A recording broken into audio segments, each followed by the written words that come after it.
এখন আপনি পৃথিবীতে যা দেখছেন এগুলোর কিছুই থাকবে না। প্রত্যেক মানুষ, প্রত্যেকটা জিন, প্রত্যেক উদ্ভিদ, প্রত্যেক এই প্রাণী, আকাশ, মহাবিশ্ব, গ্রহ নক্ষত্র, চন্দ্র সূর্য, সমুদ্র, পাহাড় পর্বত, বিশ্বনেতা, রাষ্ট্রনেতা, সমাজ নেতা, পরিবারের কর্তা, অর্থনৈতিক নেতা, সবাই মারা যাবে, সবাই শেষ হয়ে যাবে, কিচ্ছু থাকবে না। এই বিষয়টা আগে ভালো করে হজম করতে হবে যে আমরা এখানে থাকতে আসিনি, আমরা এই দুনিয়ায় থাকতে আসিনি, আমরা এখানে এসেছি চলে যেতে। যার মনের মধ্যে এই কনসেপ্ট থাকে সে কখনো আল্লাহ পাকের বিদ্রোহী হতে পারে না,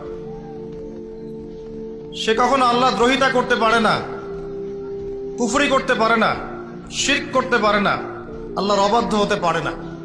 যার মনের মধ্যে এই চিন্তা বদ্ধমূল যে আমি এখানে থাকতে আসিনি, আমি এখানে মুসাফিরের মতো এসেছি, গাছের ছায়ায় বিশ্রাম নিচ্ছি, বিশ্রাম নিয়ে শেষ হবে চলে যাব।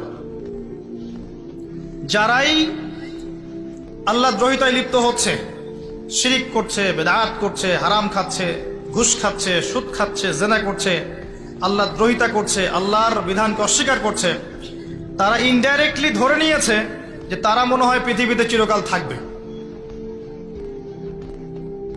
কারণ যদি কিয়ামতের মাঠের কথা তাদের স্মরণ থাকতো, তারা কখনো এই কাজগুলো করতে পারতো না। পারতো?